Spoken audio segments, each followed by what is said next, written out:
ኪራ ወደ ጽናት አባት ሽማግሌ ላከ። የጽናት አባት ሁሉንም ነገር አወቁ። ሽምግልናውን መለሱ። ጽናት ለማስረዳት ሞከረች፣ ነገር ግን ቤተሰብ እምቢ አለ። የኪራ አባት በጣም ደነገጠ። የሰማውን ነገር ማመን አቃተው። የጽናት አባት ሁሉንም ነገር ደርሶበት ልጃቸውን እንደዚህ ታደርጊናለሽ ብዬ ጠብቄ አላውቅም ነበር፣ እኔ ባንቺ ነበር የምኮራው አሉ። የኪራ አባት ለሰማው ነገር ደንግጦ አፉን አፍኖ ሽማግሎቹን ወደ ቤታቸው መለሳቸው። አሰላሙ አለይኩም ወራህመቱላሂ ወበረካቱ። ቻናል ቤተሰቦች እንዴት ናችሁ? ሰላማችሁ ብዝት ብዝት ይበልልኝ በያላችሁበት በዓለም ዳርቻ። እንኳን ሰላም መጣችሁ ያልኩኝ ቻናል አዲስ የሆናችሁ ሰብስክራይብ፣ ላይክ በማድረግ ቤተሰብ ይሁኑ።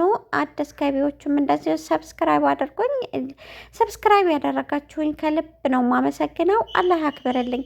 ዛሬ የጽናት ነገር ይዤ መጥቻለሁ። ጽናት እንግዲህ ሽምግልና የኪራ አባት ቤተሰብ ተሰብስቦ ትልልቅ ሰዎችን እንዲሁም የሃይማኖት አባቶችን ወደ ጽናት አባት ቤት ላኩ።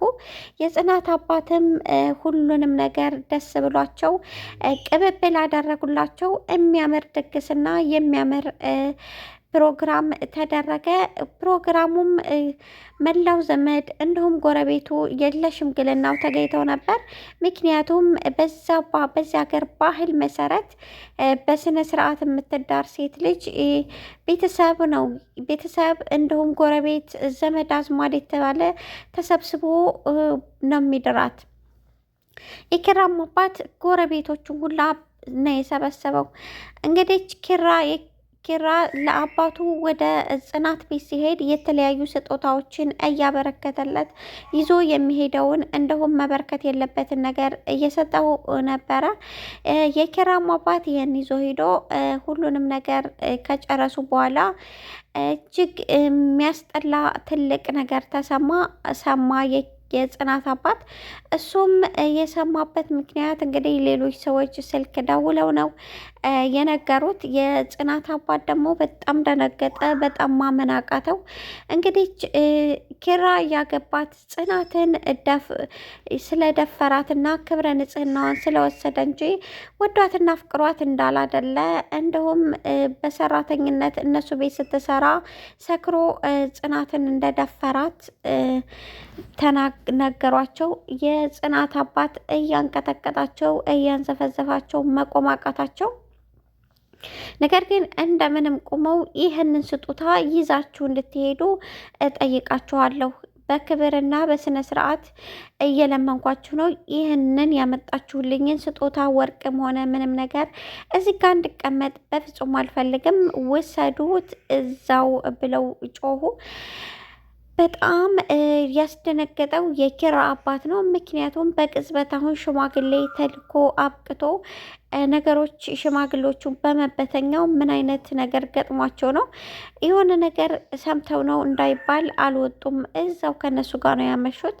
በስልክ ምንድን ተደውሎላችሁ ነው የማለትን ነገር ሲረጋገጥ እንግዲህ ለጽናት አባት ክብረ ንጽህናዋን ኪራ እንደወሰደውና ክብረ ንጽህናዋን ስለወሰደ ለዛ እንደሆነ የሚያገባት፣ እንደገና ደግሞ ወዳ ፈቅዳ ሳይሆን ደፍሯት እንደሆነ ሰሙ። ይሄንን ያደረኩት የኔ ጥፋት ነው፣ እኔ ነኝ ሁሉም ነገር መቀጣት ያለብኝ።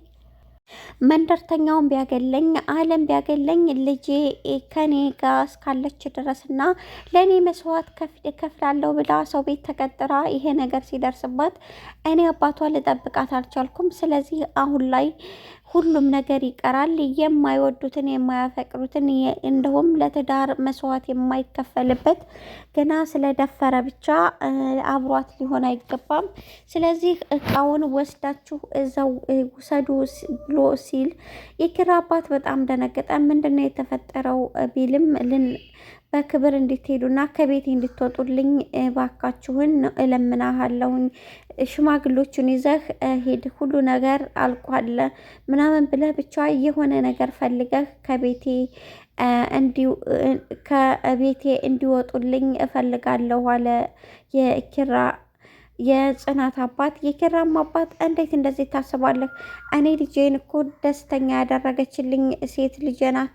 ስለዚህ እንዴት ነው በዚህ ቅጽበት ውጡ የምትለው ብሎ እንግዲህ የኪራ አባት ሲያስጨንቀው ልጄን ደፍሮ ነው እንጂ ወዷት አፍቅሯት አይደለም ሊያገባት የፈለገው ልጅህ ስለደፈራት ጽናትን ስለደፈራት ነው ክብረ ንጽህናዋን ስለወሰደው ነው ሲለው ማመን አቃተው። አፉን አፈነ፣ መናገር አቃተው። የያዘውን ጓዝ ይዞ የሚቀጥለውን ደግሞ ለሌላ ቀን ወስደዋለሁ ወደ ቤት አስገቢው ብሎ በቃ እየከነፈ ወደ ማይሆን ነገር እየከነፈ ነው የወጣው። ከዚያ በኋላ ኪራን ጠርቶ ምንድን ነው የተፈጠረው? የሰማሁት ነገር እውነት ነው ወይ? ካንተ ይሄ ይጠበቃል ወይ ብሎ አንገቱን ሲያንቀው እንግዲህ ሌሎች አሸማገሉ ማለት ነው። ጽናት አለቀሰች፣ በጣም አለቀሰች። በዚህ ላይ ጎኗ ማንም ሰው የለም። ከጎኗ ማንም ሰው አለመኖሩና የእያንዳንዱ ነገር እህቷ ብላ እንግዲች ያሰበቻት ምሩዬም አሁን ላይ ከጎኗ ሳትሆን ህመም ላይ እንዳለች እና ምሩን እንኳ እንደዚህ የሆነ ነገር መከራ በነግራት የብሰማሟን መጨመር እንጂ ለእኔ የሚያተርፈኝ ነገር የለም፣ ህመምተኛ ናት እሷ ብላ እንግዲህ መልሳ ተኛች። የኪራ አባት ምንድን ነው የተፈጠረው? የተፈጠረውን በእያንዳንዱ ነገር እንድትነግረኝ ይፈልጋለሁ።